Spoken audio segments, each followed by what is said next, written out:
Hello everyone, extra knowledge में आपका स्वागत है।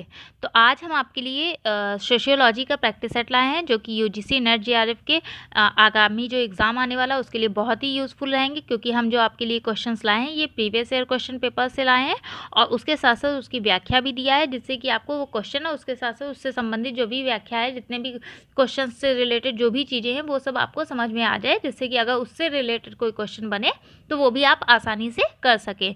तो आइए स्टार्ट करते हैं और देखते हैं क्वेश्चन नंबर 1। किसने कहा है जनांकिकी विज्ञानों से संबंधित है क्योंकि अभी सामाजिक घटनाओं का विषय जनसंख्या होता है, अतः जनांकिकी सभी सामाजिक एवं विज्ञानों को स्पर्श करती है। ये डेफिनेशन किसने दी है? Option A Sorokin, option B Lewis, option C Victor Pedrov या ऑप्शन डी मोरे। तो यहाँ पे जो आंसर रहेगा ऑप्शन सी, विक्टर पेद्रोव ने ये डेफिनेशन दी है कि जनांकिकी विज्ञानों से संबंधित है क्योंकि सभी सामाजिक घटनाओं का विषय क्या होता है? जनसंख्या होता है, अतः जनांकिकी सभी सामाजिक और विज्ञानों को स्पर्श करती है। तो ये डेफिनेशन याद रखिएगा, विक्टर पेद्रोव ने दिया है, जो कि ये पूछी गई आपकी डेफिनेशन है यूजीसी नेट जीआरएफ में, तो इसको याद रखिएगा। उसके अलावा जो भी और भी डेफिनेशंस पूछी गई हैं जनांकिकी से संबंधित वो भी हम आपके लिए लाए हैं। तो जो पहली जनांकिकी संबंधित डेफिनेशन जो व्याख्या में देखते हैं वो है बेंजामिन बी की। इन्होंने भी अपनी एक जनांकी संबंधित एक परिभाषा दी है और ये परिभाषा पूछी गई है, तो देखिए समझते हैं। जैसे कि इन्होंने बात किया है कि जनसंख्यिकी सामूहिक रूप से मानव जनसंख्या के वृद्धि, विकास और गतिशीलता से संबंधित है। तो इनकी बहुत ही ईजी डेफिनेशन क्या है? जनसंख्यिकी जो होती है वो सामूहिक रूप से मानव जनसंख्या के वृद्धि, विकास और गतिशीलता से संबंधित है। ये अगर डेफिनेशन आ जाए तो किसकी होगी? बेंजामिन बी की होगी। वहीं अगर बात करें हिप्पल की, तो हिप्पल के अनुसार जनसंख्यिकी वह विज्ञान है जो मानव पीढ़ी, उसकी वृद्धि, हर्ष, मृत्यु सांख्यिकी पद्धति से संबंधित है। ठीक है, तो जनसंख्यिकी वह विज्ञान होता है जो मानव की पीढ़ी होती है उसकी वृद्धि से, ह्रास से, मृत्यु से, इन सब चीज़ों से जो संबंधित होता है उसे क्या बोलते हैं? सांख्यिकी पद्धति बोलते हैं। ठीक है, तो और अगर बर्कले के अनुसार बात करें तो जनसंख्या के आंशिक चित्रण को कभी कभी जनसंख्यिकी के रूप में भी जाना जाता है। तो इतना से याद रखिएगा, अगर लिख के आ जाए कि जनसंख्या के आंशिक चित्रण को जनसंख्यिकी के रूप में किसने माना है, तो किसने माना है? बर्कले ने माना है। बस इतना सा ध्यान रखिएगा। ये जो हमने आपको पहला क्वेश्चन कराया और ये 3 जो डेफिनेशन दी ये सभी बहुत महत्वपूर्ण है, तो इन्हें आप एक जगह पे नोट डाउन करके और डेली एक बार रिवाइज कर लीजिएगा तो आपको याद हो जाएंगी। आइए बढ़ते हैं नेक्स्ट क्वेश्चन की तरफ। जनसंख्यिकी संक्रमण सिद्धांत के अनुसार जनसंख्या वृद्धि कितने स्तरों से गुजरती है? ऑप्शन ए 2 स्तर, ऑप्शन बी 4 स्तर, ऑप्शन सी 3 स्तर या ऑप्शन डी 5 स्तर। तो बताइए, जनसंख्या संक्रमण सिद्धांत के अनुसार जनसंख्या वृद्धि जब होती है तो वो कितने स्तरों से गुजरती है? तो यहाँ पे जो आंसर रहेगा ऑप्शन डी 5 स्तर। देखिए पहले क्या था? 3 स्तरों से गुजरती थी, फिर उसके बाद थोड़ा विकसित हुआ तो 4 स्तर। अब वर्तमान में जो अपनाया जाता है या माना जाता है तो 5 स्तरों से जनसंख्या वृद्धि गुजरती है। इस चीज़ को याद रखिएगा। अब आइए समझते हैं जनसंख्या संक्रमण सिद्धांत किसने दिया, उसमें क्या क्या बातें किया, और उसके अलावा माल्थस ने भी जनसंख्या संक्रमण का सिद्धांत दिया, उन्होंने कितनी अवस्थाएं बताई, इन सब चीज़ों को जानते हैं। देखिए थॉमसन एंड नोटेस्टीन ने जननकी संक्रमण मॉडल प्रस्तुत किया था। ठीक है, तो जननकी की संक्रमण सिद्धांत या मॉडल किसने दिया? थॉमसन नोटेस्टीन ने दिया। इस चीज़ को ध्यान रखिएगा। और दूसरा, इन्होंने यूरोपीय जनसंख्या की वृद्धि को ध्यान में रखते हुए अपना ये मॉडल प्रस्तुत किया था। और इन्होंने क्या कहा था इस चीज़ को भी समझते हैं। इन्होंने कहा कि जो ये जननकी संक्रमण मॉडल है ये प्रत्येक समाज और राष्ट्र में जनसंख्या की विशिष्ट संरचना में पाया जाता है, जो कि जन्म दर, मृत्यु दर और प्राकृतिक वृद्धि दर पर निर्धारित होता है। इसके अलावा इस सिद्धांत के अनुसार जनसंख्या संरचना की प्रत्येक अवस्था जनसंख्या संक्रमण की अवस्था होती है या किसी भी समाज राष्ट्र के सामाजिक आर्थिक स्थिति की दशा पर निर्भर करती है। ठीक है, तो इन्होंने बोला कि जो जनसंख्या संक्रमण की अवस्था होती है वो प्रत्येक राष्ट्र और समाज में पाई जाती है और ये किस पर निर्भर करेगी? सामाजिक व आर्थिक स्थिति पर निर्भर करती है। और इन्होंने कहा कि यदि सामाजिक आर्थिक विकास की प्रक्रिया को अगर तीव्र किया जाएगा तो जनसंख्या संक्रमण जो होगी वो पिछड़ी अवस्था से इस बार जो होगी वो विकसित अवस्था में प्रवेश कर जाएगी और सभी समाज में एक स्थायित्व या एक आदर्श दशा को प्राप्त कर लेगी, ये बताया था इन्होंने।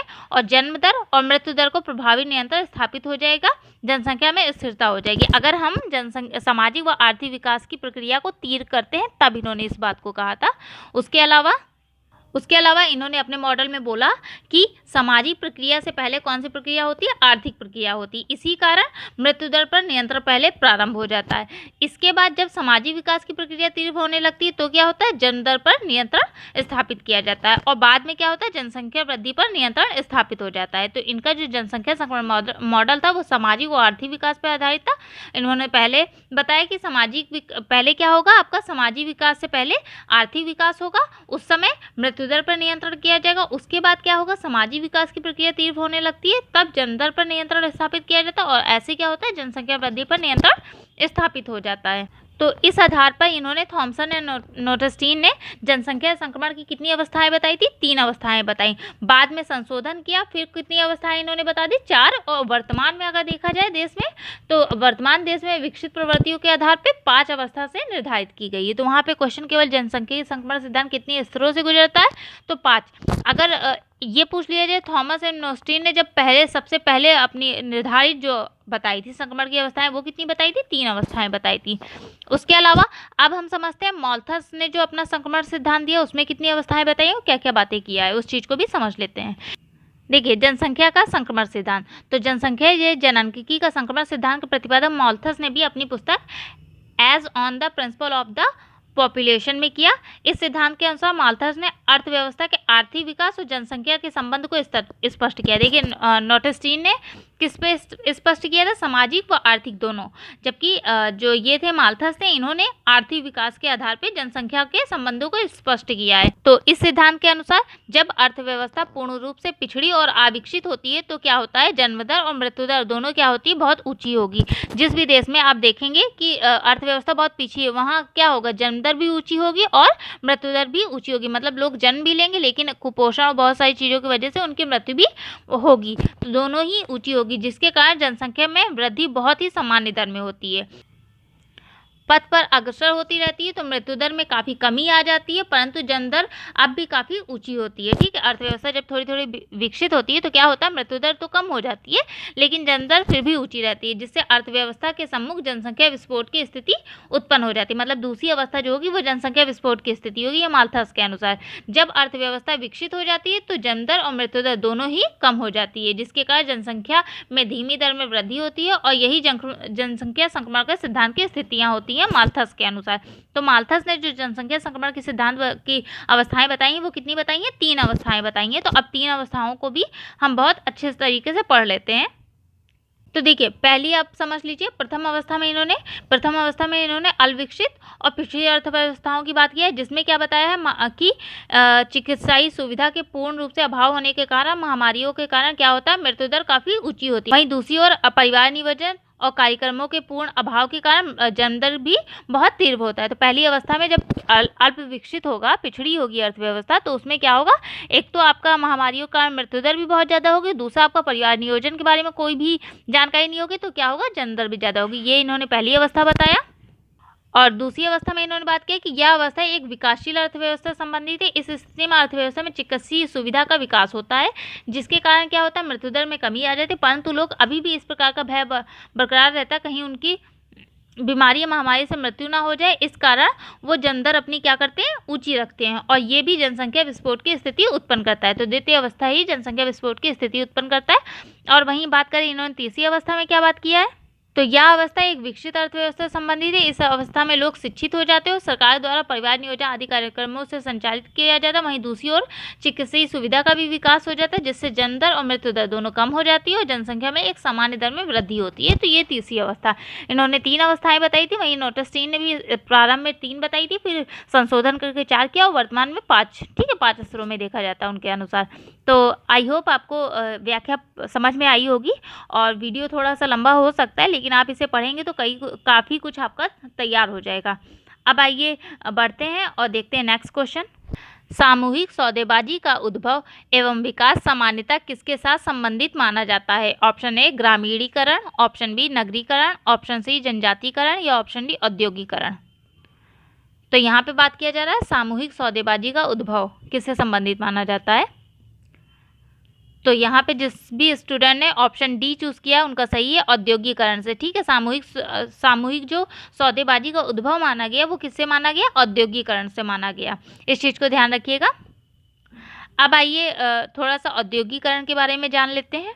देखिए, अगर बात करें कि औद्योगिकरण होता क्या है, तो क्लार्क केर के अनुसार औद्योगिकरण से अभिप्राय एक ऐसी स्थिति से है जिसमें पहले का कृषक अथवा व्यापारिक समाज एक औद्योगिक समाज की दिशा की ओर परिवर्तित होने लगता है। तो ये डेफिनेशन भी याद रख लीजिएगा। और औद्योगिकरण क्या होता है, तो क्लार्क केर ने बोला है कि औद्योगिकरण वो होता है जो पहले कृषक और व्यापारिक समाज था, अब वो क्या है, औद्योगिक समाज में परिवर्तित होने लगा है। वहीं अगर बात करें यूएनओ के अनुसार, उन्होंने क्या डेफिनेशन दी कि औद्योगिकरण क्या होता है, तो औद्योगिकरण से तात्पर्य बड़े बड़े उद्योगों का विकास, छोटे व कुटीर उद्योग धंधों के स्थान में बड़े पैमाने में मशीनों की व्यवस्था। ठीक है, औद्योगिकरण आर्थिक विकास की प्रक्रिया का एक अंग मात्र है जिसका उद्देश्य उत्पादन के साधनों की क्षमता में वृद्धि करके जनजीवन के स्तर को ऊंचा उठाना है। तो इस आधार पर औद्योगिकरण उद्योग के विकास की एक प्रक्रिया होती है जिसमें बड़े पैमाने पर उद्योग लगाए जाते हैं तथा हाथ से किया जाने वाला उत्पादन मशीनों से किया जाने लगता है। तो ये यूएनओ के अनुसार डेफिनेशन थी कि बहुत बड़े बड़े उद्योग लगाए जाते हैं और जो काम लघु व कुटीर थे उनको समाप्त करके मशीनों से सारा कार्य किया जाने लगता है। वही जो स्थिति होती है वो क्या होती है, औद्योगिकरण होती है। ठीक है, अब आइए बढ़ते हैं और देखते हैं नेक्स्ट क्वेश्चन। साक्षात्कार को वर्गीकृत किया जा सकता है। ऑप्शन ए व्यक्तिगत एवं सामूहिक साक्षात्कार, ऑप्शन बी प्रत्यक्ष एवं अप्रत्यक्ष साक्षात्कार, ऑप्शन सी औपचारिक एवं अनौपचारिक साक्षात्कार, या ऑप्शन डी सभी सही हैं। तो बताइए साक्षात्कार को कितने तरह से वर्गीकृत किया जाता है। तो यहाँ पे जो आंसर रहेगा ऑप्शन डी सही रहेगा कि सभी सही हैं, कि साक्षात्कार को व्यक्तिगत, सामूहिक, प्रत्यक्ष, अप्रत्यक्ष, औपचारिक, अनौपचारिक सभी आधार पे किया जाता है वर्गीकृत। लेकिन बात करें ये व्यक्तिगत और सामूहिक जो साक्षात्कार है ये किस आधार पे है, तो देखिए जो साक्षात्कार होता है उनको कई वर्गों के आधार पे वर्गीकृत किया जाता है। जैसे अगर इसकी बात किया जाएगा तो ये किस आधार पे है, उत्तरदाताओं की संख्या के आधार पे। उत्तरदाताओं की संख्या के आधार पर। ठीक है, तो इस चीज़ को ध्यान रखिएगा। अगर आपसे पूछ लिया जाए कैसे भी घुमा के कि उत्तरदाताओं की संख्या के आधार पर साक्षात्कार कितने प्रकार का होता है, तो 2 प्रकार का होता है। कौन कौन सा, व्यक्तिगत एवं सामूहिक साक्षात्कार। वहीं अगर बात किया जाए कि आपका औपचारिक या अनौपचारिक साक्षात्कार, ठीक है, ये बात किया जाए तो ये औपचारिकता के आधार पर, औपचारिकता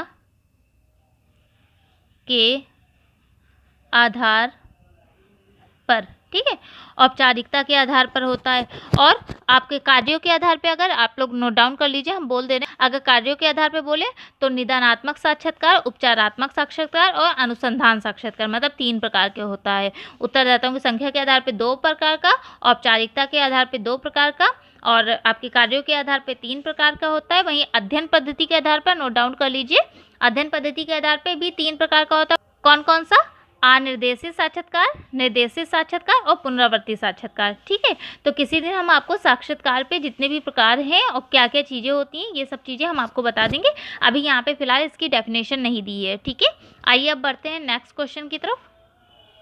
सामाजिक संरचना के प्रक्रियात्मक दृष्टिकोण का पिता कौन है। Option A Durkheim, option B Parsons, option C Spencer या ऑप्शन डी मर्टन। तो जो सामाजिक संरचना होती है उसमें प्रक्रियात्मक दृष्टिकोण का पिता किसे कहा जाता है, तो यहाँ पे जो आंसर रहेगा ऑप्शन सी सही रहेगा, स्पेंसर को प्रक्रियात्मक दृष्टिकोण का पिता कहा जाता है। अब आइए समझते हैं प्रक्रियात्मक दृष्टिकोण क्या होता है और इसको किन किन समाजशास्त्रियों ने अपनाया है। देखिए पहले समझते हैं सामाजिक संरचना। जैसे कि हर्बर्ट स्पेंसर ने सबसे पहले सामाजिक संरचना शब्द का प्रयोग किया, तो ये भी कई बार क्वेश्चन पूछा गया है कि सामाजिक संरचना शब्द का प्रयोग सबसे पहले किसने किया, तो किसने किया, हर्बर्ट स्पेंसर ने। लेकिन स्पेंसर संरचना को बहुत अधिक स्पष्ट नहीं कर पाए।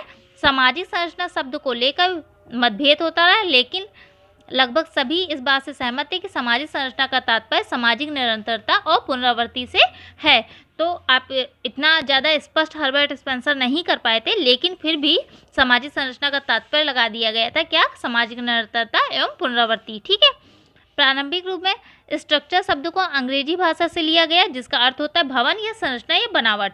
16वीं शताब्दी तक इसका अर्थ बदल गया और इसे किसी वस्तु के विभिन्न घटकों के बीच में जैसे कि परस्पर संबंधों के संदर्भ में किया जाने लगा। और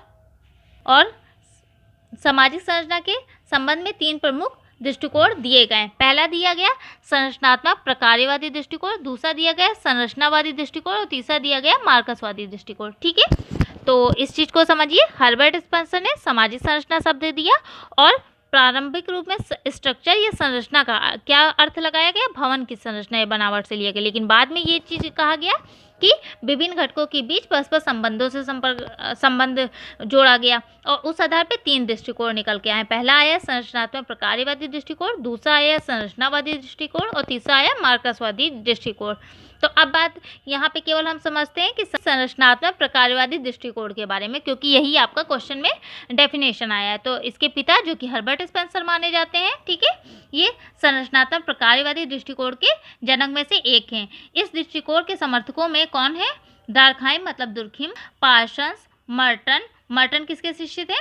पार्सन्स के शिष्य थे। ठीक है, Malinowski, Radcliffe Brown, Raymond Firth, Evans Pritchard, Fred Eggan, Nadel, Pareto, Karl Marx, ये सभी, और मानहीम मतलब मैनहीम, जॉनसन, मैकीवर आदि जो रहे, ये सब कौन रहे? संरचनात्मक प्रकार्यवादी दृष्टिकोण से संबंधित हैं। ठीक है, और जनक कौन है? हर्बर्ट स्पेंसर हैं। अब समझते हैं कि संरचनात्मक प्रकार्यवादी दृष्टिकोण में क्या बात कही जाती, क्या होता है। तो अगर बात करें स्पेंसर के अनुसार, तो शरीर की तरह समाज के भी अंग होते हैं। इन्होंने कहा था ये अंग कुछ सामाजिक अवस्थाओं में होते हैं, समाज के सभी अंग मिलकर काम करते हैं, जिससे समाज में स्थायित्व एवं निरंतरता बनी रहती है। तो इनका मानना था कि जैसे शरीर में हाथ, पैर, आँख, नाक, कान, सबका अपना अपना कार्य होता है और सब लोग अपना कार्य करते हैं तभी पूरा शरीर चलता है, उसी तरह समाज की भी विभिन्न इकाइयाँ होती हैं, ये सभी एक व्यवस्थित होकर इस संसार को चलाती हैं। सभी लोग मिलकर स्थायित्व एवं निरंतरता प्रदान करते हैं। ये किसने बोला? स्पेंसर ने बोला। और समाज अपने को जीवित रखने के लिए सामाजिक परिवर्तन के फलस्वरूप आए दबावों और में अपने आप को ढालता जाता है, मतलब जैसा परिवर्तन आता है उस तरह से अपने आप को वो ढालता जाता है, ये स्पेंसर ने बोला। वहीं अगर बात करें डर्कहाइम के अनुसार सामाजिक संरचना में इन्होंने क्या बात किया है, तो डर्कहाइम के अनुसार इन्होंने सामाजिक अलग रूप से सामाजिक संरचना की व्याख्या की, मतलब डर्कहाइम ने समाज को एक अलग रूप से सामाजिक संरचना की व्याख्या की है। डर्कहाइम ने माना है कि सामाजिक व्यवस्था का अर्थ नैतिक व्यवस्था से है। ठीक है, अगर जहाँ पे भी आ जाए कि सामाजिक व्यवस्था का अर्थ किससे है, तो नैतिक अवस्था से। सामाजिक संबंधों के विकास के लिए आवश्यक है पहले लोगों को समान व्यवहार करने के तरीके विकसित हों। ये व्यवहार के समान तरीके ही समान नियमों, मूल्यों, मापदंडों को जन्म देते हैं, जिससे समाज में क्या आती है? सामूहिक चेतना आती हो, और यही सामूहिक चेतना का अध्ययन करना डर्कहाइम की दृष्टि से सामाजिक संरचना होती है। तो सामाजिक व्यवस्था को इन्होंने किस आधार पर देखा था? हर्बर्ट स्पेंसर ने शरीर के अंगों के आधार पर, कि कंपोनेंट्स जैसे काम करते हैं वैसे ही समाज की विभिन्न इकाइयाँ काम करती है। जबकि अगर दुर्खिम का बात किया जाए, उन्होंने सामाजिक व्यवस्था को किस रूप में देखा? तो नैतिक व्यवस्था की पहले व्यवहार करने के लोगों को तरीके आने चाहिए। वो तरीके किसको उत्पन्न करेंगे? नियमों को, मूल्यों को, मानदंडों को, जिससे क्या होगा? व्यक्ति के अंदर सामूहिक चेतना आएगी, और ये सामूहिक चेतना ही उन्होंने सामाजिक संरचना बताई। आई होप आपको समझ में आया होगा कि सामाजिक संरचना का प्रक्रियात्मक दृष्टिकोण, जिनके पिता स्पेंसर हैं और कई लोग संबंधित है, और स्पेंसर ने क्या बात किया है, इन सब चीज़ों को समझ में आया होगा। अब आइए बढ़ते हैं नेक्स्ट क्वेश्चन की तरफ। यह किसकी मान्यता है कि विचलन एवं संस्कृति के लक्ष्यों और उन्हें प्राप्त करने के लिए स्वीकृत साधनों के मध्य अंतराल का परिणाम है? ठीक है, जो विचलन होता है वो लक्ष्यों और साधनों के बीच का मध्य का अंतराल का परिणाम होता है। ये किसने बोला है? Option A Marx, option B Durkheim, option C Merton, या ऑप्शन डी पार्सन्स। तो किसने ये बात किया है कि विचलन जो होती है वो संस्कृति के लक्ष्य और साधनों के बीच का अंतराल होता है? तो यहाँ पे जो आंसर रहेगा ऑप्शन सी, मर्टन ने। ठीक है, मर्टन ने ये बात किया है कि सांस्कृतिक लक्ष्य और स्वीकृत साधन, इनके मध्य जो अंतराल होगा वो किसका परिणाम होगा? विचलन का होगा। अब आइए समझते हैं मर्टन ने जो विचलन के बारे में बताया है, कितने प्रकार के बताया, क्या क्या बातें किया है, उन सब चीज़ों को भी जान लेते हैं। तो देखिए, मर्टन ने जो है अनुरूपता और विपथगमन, ठीक है, बताया कि किस तरह विचलन होता है। तो इन्होंने 4 प्रकार के विचलन और 1 प्रकार की अनुरूपता बताई है। तो इन्होंने बताया मर्टन के अनुसार कि व्यक्ति जो होता है वो 5 प्रकार के व्यवहार करता है, जिसमें से 4 होते हैं विचलन और 1 होती है अनुरूपता। अर्थात सामाजिक जो संरचना होती है उसमें 5 प्रकार की विशेषताएं होती हैं। तो पहले समझते हैं अनुरूपता क्या होती है। तो देखिए, अनुरूपता की बात करें तो जब संरचना व्यक्ति के व्यवहार को नियंत्रित और निर्देशित करते समय दोनों के प्रभाव को व्यक्ति के ऊपर बराबर डालती हो और तो व्यक्ति दोनों को स्वीकार करता है तो सामाजिक संगठन क्या होता है, अनुरूपता कहलाती है। जैसे कि कोई संरचना है, वो व्यक्ति के व्यवहार को नियंत्रित कर रही है और व्यक्ति पे उसका प्रभाव भी पड़ रहा है और व्यक्ति क्या कर रहा है, इन दोनों चीज़ों को स्वीकार कर रहा है। तो ये अवस्था कौन सी कहलाएगी, ये अनुरूपता कहलाएगी। जैसे कि उदाहरण से समझ लीजिए कि किसी छात्र द्वारा परीक्षा पास करने के लिए मेहनत से पढ़ाई करना या अमीर बनने के लिए मेहनत करना, तो ये क्या कहलाती है, ये अनुरूपता, कि उसके ऊपर नियंत्रण भी कर रहे हैं, क्योंकि अगर आपको परीक्षा पास करनी तो आपको मेहनत करने के लिए आप अपने हर चीज़ों को कंट्रोल करके चलेंगे, ना कि ज़्यादा घूमेंगे या कहीं अदर काम में बिजी रहेंगे। तो आप हर चीज़ों को नियंत्रित करेंगे और उससे क्या करेंगे, मेहनत से पढ़ाई करेंगे। तो ये क्या है, ये आप अनुरूपता आप में दिख रही है।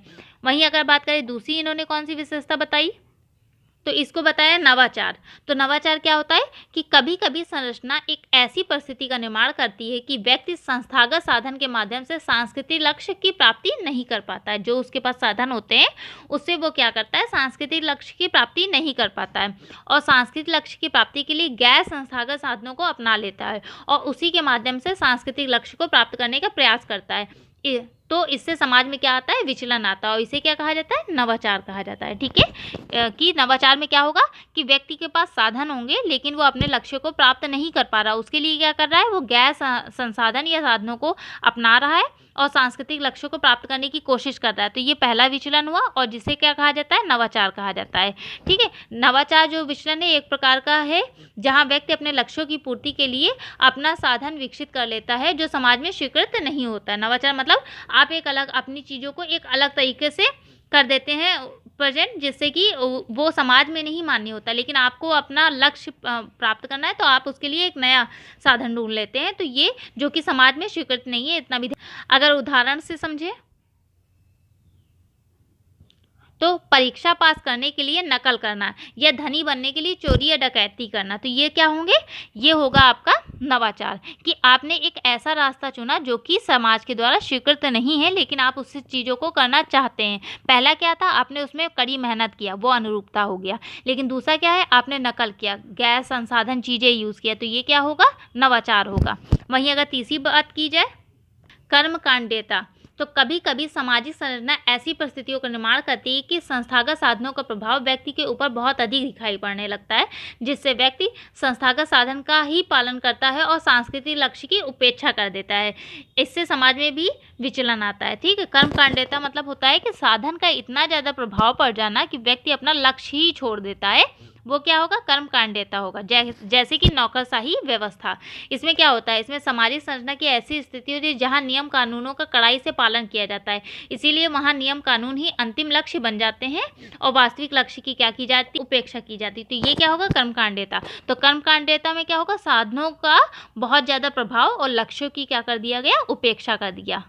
तो अगर आप चौथी समाज की विशेषता समझे तो इसमें बात किया जाएगा, चौथा क्या है, प्रत्यावर्तन। ठीक है, कभी कभी सामाजिक संरचना के अंतर्गत जब व्यक्ति संस्थागत साधनों के मध्य सांस्कृतिक लक्ष्य की प्राप्ति नहीं कर पाता है तो दोनों के प्रति उदासीन हो जाता है, ना तो वो संस्थागत साधन को अपनाता है ना ही वो सांस्कृतिक लक्ष्य को स्वीकार करता है। तो इससे भी समाज में क्या होता है, विचलन पैदा होता है। ये कौन सा होता है, प्रत्यावर्तन इसे बोला जाता है, जिसमें ना तो हमारे लिए साधन हम मान्य अपने स्वीकार कर पा रहे हैं और ना ही हम लक्ष्यों को स्वीकार कर पाए। जैसे कि साधु, सन्यासी, शराबी, ये सब क्या होते हैं, ये तो ना तो साधनों को स्वीकार करते हैं और ना ही ये लक्ष्यों को स्वीकार करते हैं, ये एकदम अलग निकल जाते हैं। तो इनको क्या कहेंगे, प्रत्यावर्तन कहेंगे।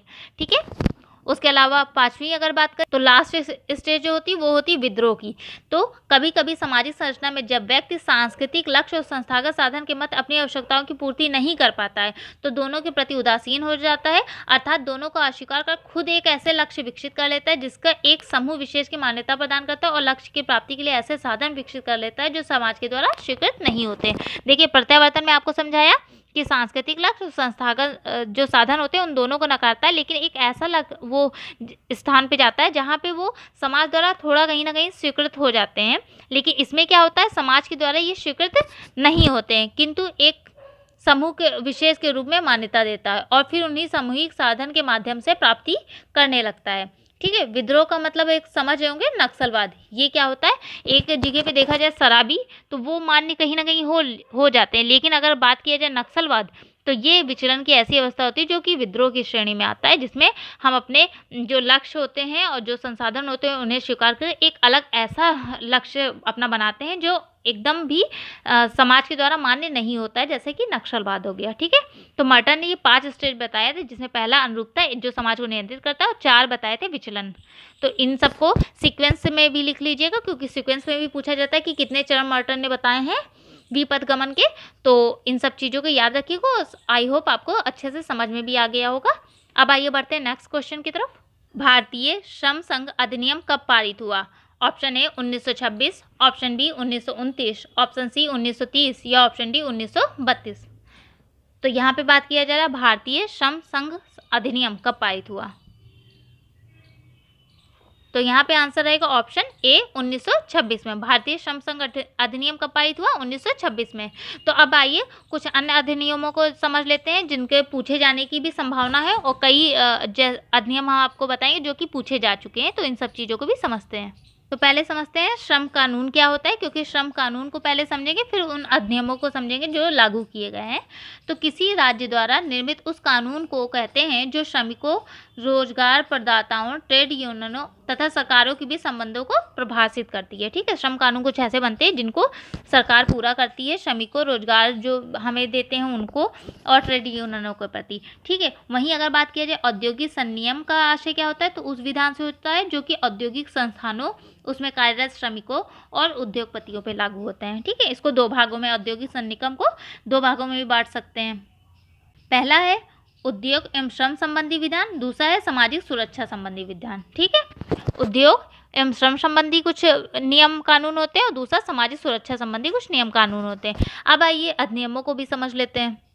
तो देखिए, श्रम और उद्योग संबंधी जो विधान होते हैं वे सब अधिनियम आते हैं जो कि कारखानों व श्रमिकों की दशाओं को क्या करते हैं, नियंत्रित करते हैं। ठीक है, उद्योग या श्रम संबंधी जो भी अधिनियम पारित किए जाएंगे वो किस किस पे लागू होंगे? कारखानों पे और श्रमिकों की दशाओं को नियंत्रित करेंगे, तथा कारखानों के मालिक और श्रमिकों के दायित्वों का भी उल्लेख करेंगे। जैसे कि एक आया एक्ट कारखाना अधिनियम 1948। तो याद रखिएगा, कारखाना अधिनियम कब आया? 1948 में आया। औद्योगिक श्रम संगठन अधिनियम कब आया? 1947 में।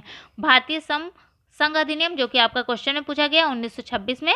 भृति भुगतान अधिनियम 1936 में, और श्रमजीवी क्षतिपूर्ति अधिनियम 1923 में। इसे नोट डाउन कर लीजिएगा कि अगर एक क्वेश्चन पूछा गया है जैसे भारतीय श्रम संघ अधिनियम 1926 में आया, तो हो सकता है इस बार पूछ लिया जाए श्रमजीवी क्षतिपूर्ति अधिनियम कब आया, तो 1923 में आया। ठीक है, कारखाना अधिनियम कब आया? 1948 में आया। तो इन्हें आप एक जगह पे नोट डाउन करके पढ़ लीजिएगा। उसके अलावा अगर बात करें सामाजिक सुरक्षा संबंधी जो विधान होते हैं, इसके अंतर्गत वे समस्त अधिनियम आते हैं जो श्रमिकों के लिए विभिन्न सामाजिक लाभ हो, जैसे कि बीमारी, प्रसूति, रोजगार संबंधी आघात अगर कोई हो गया, प्रोविडेंट फंड हो गया, न्यूनतम मजदूरी हो गई, इन सब की व्यवस्था करते हैं। ठीक है, तो ये समाज की सुरक्षा की दृष्टि से जो अधिनियम लागू किए जाते हैं। जैसे आपको बीमारी आ गई तो आपकी कंपनी आपको क्या दे रही है। ठीक है, अगर आपको कोई रोजगार, आप कोई काम कर रहे हो उसमें आप अगर दुर्घटनाग्रस्त हो जाते तो आपको क्या मिलता है, तो ये क्या होगा, ये कौन से विधान होंगे? सामाजिक सुरक्षा संबंधी विधान। इसके अंतर्गत अगर हम बात करें तो कर्मचारी राज्य बीमा अधिनियम कब आया? 1948 में। कर्मचारी प्रोविडेंट फंड अधिनियम 1952 में। न्यूनतम भृति अधिनियम 1948 में। कोयला खान श्रमिक कल्याण कोष अधिनियम 1947 में। भारतीय गोदी श्रमिक अधिनियम 1934 में। खाद्यान्न अधिनियम 1952 तथा मातृत्व लाभ अधिनियम 1961 में। ये मोस्ट इंपॉर्टेंट है, इसे आप जरूर पढ़ लीजिएगा। मातृत्व लाभ अधिनियम कब आया? 1961 में। और 1961 में एक और चीज़ भी आप लोगों को याद होगी, जैसे दहेज निरोध अधिनियम कब आया था? 1961 में। तो याद रखिएगा इन सब चीज़ों को। अब आइए बढ़ते हैं नेक्स्ट क्वेश्चन की तरफ। स्वतंत्र भारत में पहली बार जनगणना किस वर्ष हुई? 1948, ऑप्शन बी है 1951, ऑप्शन सी है 1961 या ऑप्शन डी है 1968। तो इसमें बात किया जा रहा है स्वतंत्र भारत, जब देश आज़ाद हुआ तो उसके बाद अगर पहली जनगणना की हुई तो कब हुई, ये बात की जा रही है। तो यहाँ पे जो आंसर रहेगा ऑप्शन बी 1951 में, कि स्वतंत्र भारत में कब हुई थी? 1951 में। तो अब आइए जनगणना से संबंधित जो प्रश्न पूछे जा चुके हैं या पूछे जाएंगे उससे संबंधित कुछ चीज़ों को जान लेते हैं। देखिए, पहला किया जा रहा है भारत में पहली जनगणना कब हुई। ठीक है, ये तो बहुत बार क्वेश्चन पूछा गया है। कब हुई थी? 1872 में। किसके काल में? लॉर्ड मियो के काल में हुई थी। लेकिन अगर भारत की पहली जनगणना 1872 लॉर्ड मियो के काल में। लेकिन अगर बात की जाए भारत की पहली नियमित जनगणना कब हुई, तो ये 1881 में हुई थी। किसके कार्यकाल में, तो लॉर्ड रिपन के कार्यकाल में। ठीक है, इन दो को याद रखिएगा। उसके अलावा अगर स्वतंत्र भारत में पूछी जाएगी, जो कि आपको क्वेश्चन में पूछा गया है, तो 1951 में। और जनगणना कितनी अवधि पे लिया जाता है, तो हमेशा जनगणना कब किया जाता है, 10 वर्ष की अवधि में, जो कि 2021 में होनी थी, लेकिन इस बार अभी नहीं हुई है। वहीं जनगणना का लघु विभाजक वर्ष बोला जाए कब हुआ, तो 1951 में। ठीक है, सन 2011 की जनगणना का शीर्ष वाक्य कौन सा है, हमारी जनगणना हमारा भविष्य। तो हो सकता है ये पूछा जाए, क्योंकि अभी 10 साल बाद जनगणना होनी थी, जो कि हुई नहीं, तो जनगणना संबंधित अगर क्वेश्चन बन सकता है, तो शीर्ष वाक्य भी पूछा जा सकता है कि सन 2011 की जनगणना का शीर्ष वाक्य क्या था, तो हमारी जनगणना हमारा भविष्य। वहीं सन 2011 की जनगणना का क्रम अगर पूछा जाए, तो देश की 15वां और स्वतंत्र भारत का क्या, 7वां ये जनगणना है। ठीक है, मतलब 1872 से स्टार्ट हुई थी और आपकी नियमित 1881 में हुई थी। अगर स्वतंत्र भारत की पूछी जाए, तो 7वीं जनगणना थी सन 2011 की। और वैसे देश के स्तर पे पूछा जाए कि भारत देश की कौन सी थी, तो 15वीं थी। ठीक है, वहीं अगर बात किया जाए कि जनगणना का शुभांकर क्या था, तो प्रांगण शिक्षिका था। और पहली बार जाति के आधार पर जनगणना कब हुई थी, ये मोस्ट इंपॉर्टेंट है, इसे याद रखिएगा। 1931 में हुई थी पहली बार, क्योंकि इस बार भी कई बार जनगणना पे कई चीज़ें चल रही हैं, तो हो सकता है ये भी पूछा जाए कि जाति पर आधारित जनगणना कब हुई, 1931 में हुई। ये मोस्ट इंपॉर्टेंट है, ये पूछा भी जा सकता है। और विश्व जनसंख्या दिवस कब मनाया जाता है, 11 जुलाई को मनाया जाता है। और भारत में विश्व की जनसंख्या का कितना प्रतिशत भाग है, तो 17.5%। ठीक, तो इन सबको आप नोट डाउन करके एक बार जरूर पढ़ लीजिएगा। अब आइए बढ़ते हैं नेक्स्ट क्वेश्चन की तरफ, और इसकी आपको PDF हमारे टेलीग्राम चैनल से प्रोवाइड हो जाएगी, तो आप टेलीग्राम चैनल को ज्वाइन कर लीजिए। उसके अलावा हमारा फेसबुक पेज है, उसे आप ज्वाइन कर लीजिए, उसमें आपको कई सारे क्वेश्चंस मिलते रहते हैं। तो आइए अब बढ़ते हैं और देखते हैं नेक्स्ट क्वेश्चन की तरफ। जनसंख्या में वृद्धि रेखा गणित अनुपात में होती है, जबकि उत्पादन गणितीय अनुपात में होती है। यह कथन किसका है, option A Malthus, option B Sadler, option C Dumont या ऑप्शन डी स्पेंसर। तो किसने ये बात किया है कि जनसंख्या में वृद्धि रेखागणित अनुपात में होती है, जबकि उत्पादन गणितीय अनुपात में होती है।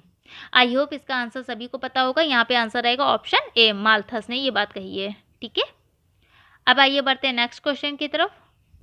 सामाजिक खोज की कौन सी विधि को सामाजिक सूक्ष्मदर्शक यंत्र कहा जाता है, ऑप्शन ए ऐतिहासिक विधि, ऑप्शन बी तुलनात्मक विधि, ऑप्शन सी वैज्ञानिक विधि या ऑप्शन डी व्यक्तित्व अध्ययन विधि। तो यहाँ पे जो आंसर रहेगा ऑप्शन डी, व्यक्तित्व अध्ययन विधि। इसे क्या कहा जाता है, सामाजिक सूक्ष्मदर्शक यंत्र कहा जाता है। क्यों, क्योंकि इसमें किसी भी चीज़ का बहुत ही गहन रूप से अध्ययन किया जाता है। तो आइए अब थोड़ा बहुत व्यक्तित्व अध्ययन विधि को भी समझ लेते हैं। देखिए, व्यक्तित्व अध्ययन विधि, जिसे केस स्टडी भी कहते हैं, इस पद्धति में किसी इकाई के विशेष पहलू, उसके समस्त पक्षों के संबंधों के आंकड़ों का संकलन, संगठन और विश्लेषण किया जाता है। अपने दृष्टिकोण से व्यक्तित्व अध्ययन मुख्यतः गुणात्मक पद्धति का प्रयोग करता है। तो ये भी पूछा जा सकता है, व्यक्तित्व अध्ययन या केस स्टडी किस पद्धति का प्रयोग करता है, तो गुणात्मक पद्धति का प्रयोग किया जाता है। ठीक है, जिसमें क्या होता है कि किसी भी चीज़ को, एक चीज़ को लेकर के उसका पूर्ण रूप से उसके बारे में जानकारी प्राप्त करना, तो ये व्यक्तित्व अध्ययन विधि होता है। ठीक है, जैसे कि वह किसी व्यक्ति की जीवन गाथा को जानने की कोशिश करता है। यह गुणात्मक पद्धति होती है, क्योंकि इसमें सांख्यिकी पद्धति की ये विपरीत होता है। दूसरा, तथ्य संकलन की भी एक विधि मानी जाती है व्यक्तित्व अध्ययन विधि। ठीक है, तो इसमें शॉर्ट में हमने बता दिया, फिर आपको किसी दिन बहुत अच्छे से पूरा इसको व्यक्तित्व अध्ययन विधि के क्या चरण होते हैं, कैसे क्या होता है, सब चीज़ों को बता दूंगी। और आई होप आपको क्वेश्चंस और उसकी व्याख्या पसंद आई होगी। प्लीज़ चैनल को सब्सक्राइब करें एंड शेयर करें। एंड आप लोगों को केवल क्वेश्चन और उसके आंसर का प्रैक्टिस सेट चाहिए हो, तो आप वो भी मुझे कमेंट बॉक्स में कमेंट करके बता सकते हैं। उसके अलावा अगर आपको ऐसे ही चाहिए तो ये भी बता सकते हैं। ठीक है, एंड आप लोग अच्छे से तैयारी करते रहिए। And thank you for watching my channel.